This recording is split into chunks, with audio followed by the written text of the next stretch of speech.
So hello friends, welcome to my channel. आज हम बात करने वाले हैं क्लास 10th की बुक इकोनॉमिक्स के chapter number 2 sectors of the Indian economy के बारे में। तो आइए शुरू करते हैं। ठीक है, बहुत सिंपल सा चैप्टर है। सेक्टर्स सेक्टर्स क्या है? ग्रुप्स प्रोड्यूसिंग प्रोडक्ट्स या फिर गुड्स सर्विसेज एक्सेट्रा। ठीक है, ऐसे ग्रुप्स जो कि प्रोड्यूस कर रहे हैं प्रोडक्ट्स या फिर सर्विस प्रोवाइड कर रहे हैं या फिर कोई भी तरह की इकोनॉमिक एक्टिविटी कर रहे हैं, उन सबको हम किस कैटेगरी में डालते हैं? उनको हम क्या बोलते हैं? सेक्टर्स। बहुत सिंपल सी चीज़ है।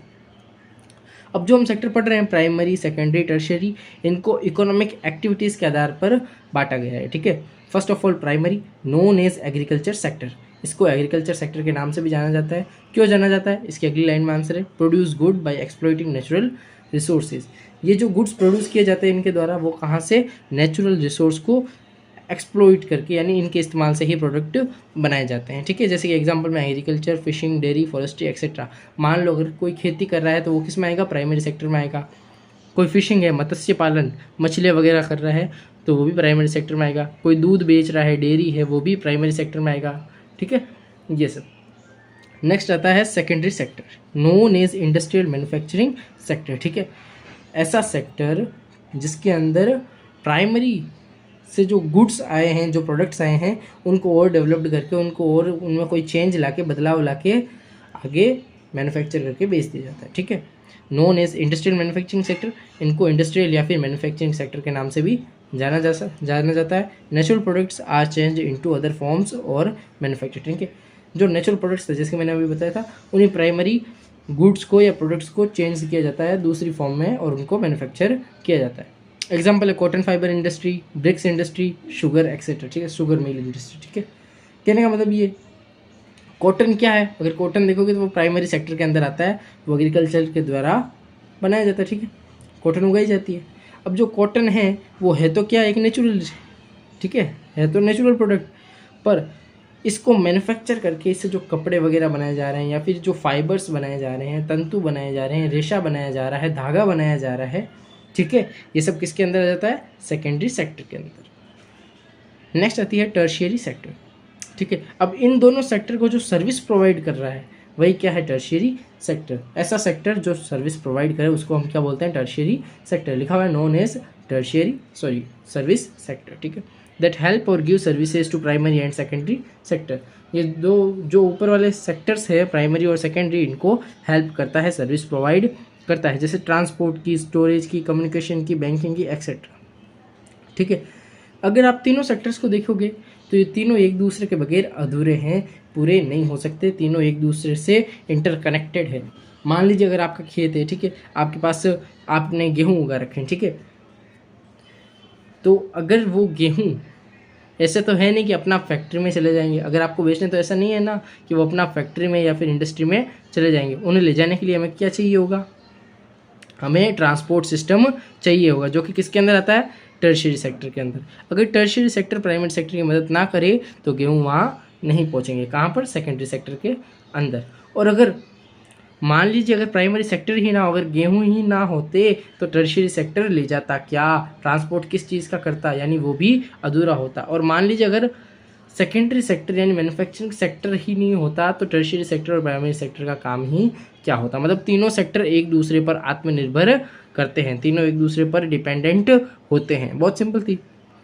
नेक्स्ट, इन तीनों सेक्टर को कंपेयर किस तरह किया जाता है? भाई साहब, ऐसी कौन सी चीज़ है जिनसे आप इन तीनों को कंपेयर कर लेते हो? ठीक है, तो देखिए, by the help of GDP, ठीक है, ग्रोस डोमेस्टिक प्रोडक्ट की मदद से हम इन तीनों को कंपेयर कर लेते हैं। अब आपको मालूम होनी चाहिए जीडीपी की डेफिनेशन क्या होती है। फुल फॉर्म तो ज़्यादातर बच्चों को याद रहती है, पर डेफिनेशन ज़्यादा को मालूम नहीं रहती। देखिए, the value of final goods and services produced in each sector during a particular year provides the total production of the sector for that year. कहने का मतलब ये कि फाइनल गुड्स की वह वैल्यू या फिर वो फाइनल सर्विस की वो प्रोड्यूस की गई वैल्यू ईच सेक्टर की, हर एक सेक्टर की पर्टिकुलर ईयर के अंदर, किसी स्पेशल या फिर स्पेसिफिक ईयर के अंदर, पूरे साल के अंदर जो भी फाइनल गुड्स या फिर सर्विसेज प्रोड्यूस की जा रही है उसकी टोटल सम को ही हम क्या कहते हैं? जीडीपी कहते हैं। ठीक है, बहुत सिंपल सी चीज़ है। Next, rising tertiary sector and it's important. देखिए, तीनों सेक्टर में जो ज़्यादा डेवलपमेंट पर रहा है वो है टर्शियरी सेक्टर। अब क्वेश्चन ये बनता है कि टर्शियरी सेक्टर का इतना डेवलपमेंट किस प्रकार हो रहा है, व्हाट आर द रीजंस, ठीक है, जिसकी वजह से टर्शियरी सेक्टर इतना डेवलप कर रहा है, इतना राइज हो रहा है, ज़्यादा से ज़्यादा लोग, मेरा मतलब ज़्यादा से ज़्यादा जीडीपी के अंदर कंट्रीब्यूशन टर्शियरी सेक्टर का ज़्यादा क्यों होता जा रहा है। तो इसके कुछ कारण हैं, कुछ रीज़न हैं, ठीक है। First, in any country the basic services needed like educational institutes, hospital, police, post office etcetera, ठीक है। कहने का मतलब ये, चाहे कोई भी देश हो, चाहे कोई भी गांव हो, चाहे कोई भी शहर हो या फिर कोई भी स्टेट हो, वहाँ पर बेसिक ज़रूरत जो है, जो सर्विस चाहिए, जैसे हॉस्पिटल है तो हर गांव में, हर शहर में हॉस्पिटल होना आवश्यक है, पुलिस स्टेशन है तो हर गांव में, हर शहर में या फिर हर देश के अंदर पुलिस स्टेशन होना आवश्यक है, या फिर एजुकेशनल इंस्टीट्यूट, स्कूल्स वगैरह, कॉलेजेस वगैरह, यूनिवर्सिटीज़ वगैरह होने भी आवश्यक है। ये जो बेसिक सर्विस है वो किसके अंदर आती है, टर्शियरी सेक्टर के अंदर। तो फर्स्ट कारण तो ये है। दूसरा, इसको बढ़ावा देने का कारण ये है, the development of agriculture, the development of industry lead to the development of service, ठीक है।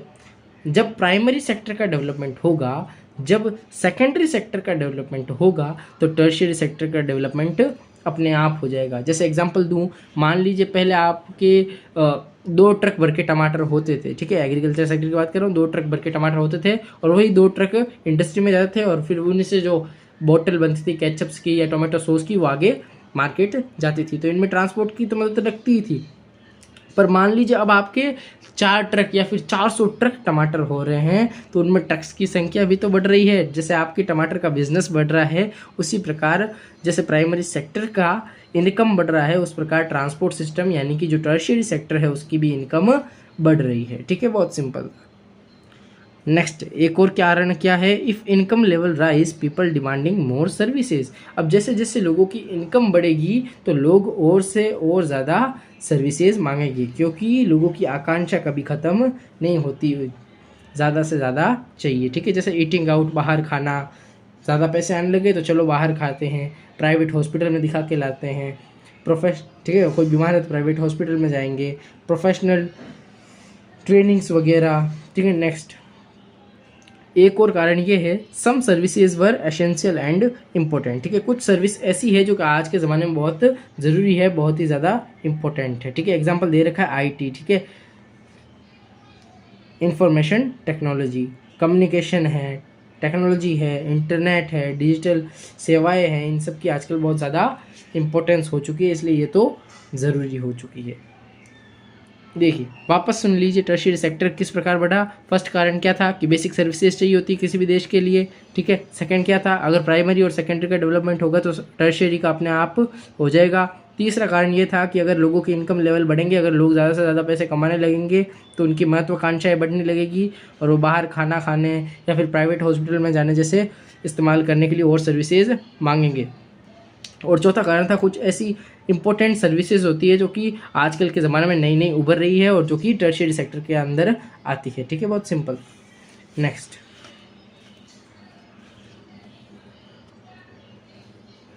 देखिए, where are most of GDP contribute from tertiary, ठीक है। ज़्यादा से ज़्यादा हम जो हमारे देश के अंदर जीडीपी में कॉन्ट्रीब्यूशन दे रहा है वो तो दे रहा है टर्शियरी सेक्टर, परंतु जो ज़्यादा से ज़्यादा लोग एम्प्लॉयड है वो किस सेक्टर के अंदर है, वो है प्राइमरी सेक्टर के अंदर, ठीक है।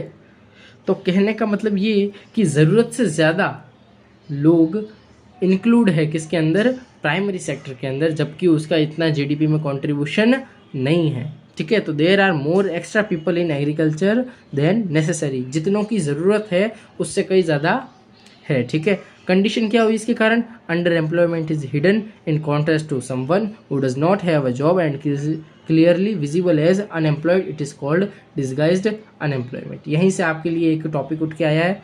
मान लीजिए एग्जांपल देता हूँ, जैसे एक खेत पर अगर 5 आदमी काम कर रहे हैं, वो छोटा सा खेत है, 5 आदमी काम कर रहे हैं, अब ज़रूरत नहीं है उधर 3 आदमी होंगे तो भी उस खेत का कार्य हो सकता है, परंतु फिर भी अगर उधर 5 आदमी काम कर रहे हैं, ठीक है, तो कहने का मतलब ये कि जो 2 लोग एक्स्ट्रा काम कर रहे हैं वो तो ऐसे ही व्यर्थ जा रहा है। भले ही वो 2 लोग काम कर रहे हो खेत में, पर अगर वो नहीं करेंगे, वो 3 लोग भी कर रहे हैं तो भी काम चल सकता है, फिर भी 2 लोग हाथ बटा रहे हैं तो वो एक एक्स्ट्रा काम में गिना जाएगा वो डिस्गाइज्ड अनएम्प्लॉयमेंट में लिया जाएगा, ठीक है। Underemployment is hidden in contrast to someone who does not have a job and is clearly visible as unemployment, it is called disguised unemployment, ठीक है।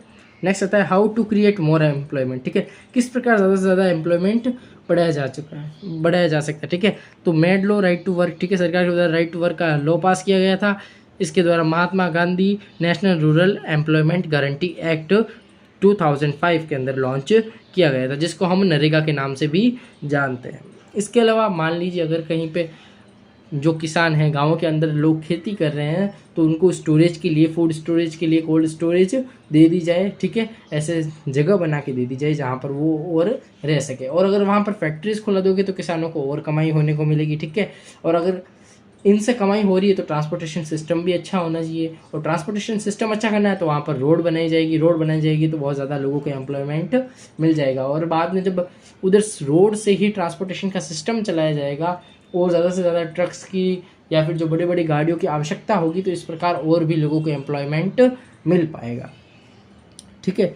अब देखिए जो नरेगा है वो 100 दिनों का कार्य देती है एक साल के अंदर, कुल मिलाकर 3 महीने का कार्य आपको दिया जाता है। नेक्स्ट आता है ऑर्गेनाइज्ड एंड अनऑर्गेनाइज्ड सेक्टर, ठीक है।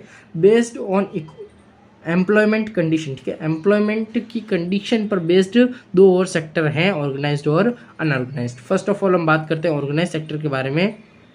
तो देखिए इसकी मीनिंग है the sector in which the employment terms are fixed and employees have assured work, ठीक है। ऐसा सेक्टर जिसके अंदर लोगों के लिए टर्म्स फिक्स है कि आपको यही कार्य करना है, ठीक है। एश्योर्ड वर्क, ठीक है, आपके लिए कार्य फिक्स है कि आपको यही कार्य करना है और इतने समय तक ही करना है, और उनकी कुछ टर्म्स रहेगी कि हाँ भाई साहब आपको ये सुविधाएं दी जाएगी, ठीक है।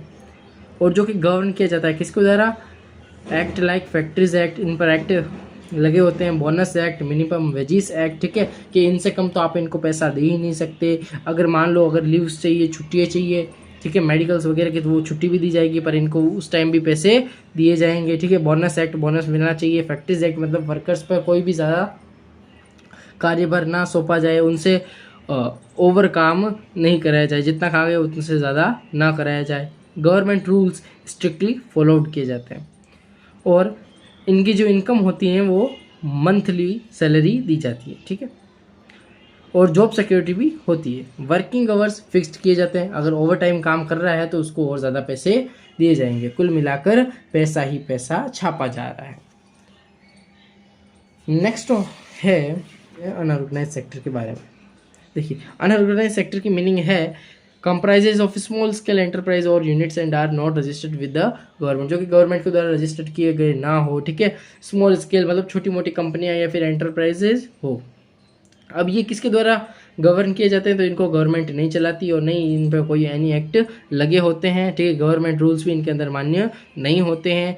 डेली वेजेस यानी रोजाना मजदूरी के आधार पर रखा जाता है, ठीक है। मतलब आज काम किया तो 500 रुपये। अब पक्का नहीं है कि जॉब सिक्योरिटी होगी, आपको कल भी काम पर बुलाया जाएगा, ये कोई भी फिक्स नहीं है। वर्किंग आवर्स नॉट फिक्स्ड, ज़्यादा भी काम कराया जा सकता है। नेक्स्ट चीज़ है ओवर टाइम पर इनको कोई भी पैसा नहीं दे सकते, ज़्यादा काम कर रहे हो फिर भी पैसा नहीं मिलेगा। पेड लीव्स मतलब कोई भी छुट्टी वगैरह अगर मेडिकल की ले रहे हो तो आपको उसके पैसे कटेंगे, ऐसा नहीं है कि पैसे मिलेंगे, ठीक है। नेक्स्ट है how to protect workers in the unorganise sector, किस प्रकार हम इन वर्कर्स को प्रोटेक्ट कर सकते हैं, विचार करना पड़ेगा, ठीक है। तो इन पर देखा जाए तो इनको प्रोटेक्ट करने के लिए, ठीक है, इनकी तो नैया तो राम के भरोसे ही चल रही है। अगर इनको प्रोटेक्ट करना चाहते हैं हम तो इन पर जो वर्कर्स लॉ एक्ट है या फिर जो फैक्ट्रीज एक्ट है, जैसे मिनिमम वेजेस एक्ट है, इन सब एक्ट को अगर उन पर लागू किया जाए प्रॉपर तरीके से तो ये कार्य हो सकता है, ठीक है। नेक्स्ट चीज़ आती है पब्लिक एंड प्राइवेट सेक्टर, ठीक है। स्वामित्व के आधार पर, ओनरशिप के आधार पर, मतलब पब्लिक और private sector, these are owned by government central और state, aim for social welfare. जो पब्लिक सेक्टर होता है ये गवर्नमेंट के द्वारा चलाया जाता है, जिसको सेंट्रल और स्टेट की सरकार ओवन करती है। इसके अलावा इनका उद्देश्य क्या होता है, लोगों की भलाई का, और जिसका एग्जांपल मैं दे रखा है LIC।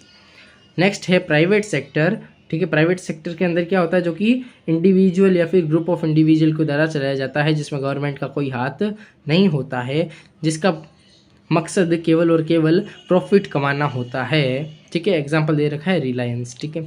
नेक्स्ट है जॉइंट, जिसके अंदर प्राइवेट और पब्लिक दोनों सेक्टर आते हो उसको बोलते हैं हम जॉइंट सेक्टर, दोनों मिलकर काम कर रहे हैं, ठीक है। Oven by private and government both, जो कि प्राइवेट और गवर्नमेंट मिलकर कार्य करती है, जैसे कि एग्जांपल दे रखा है मारुति उद्योग, ठीक है।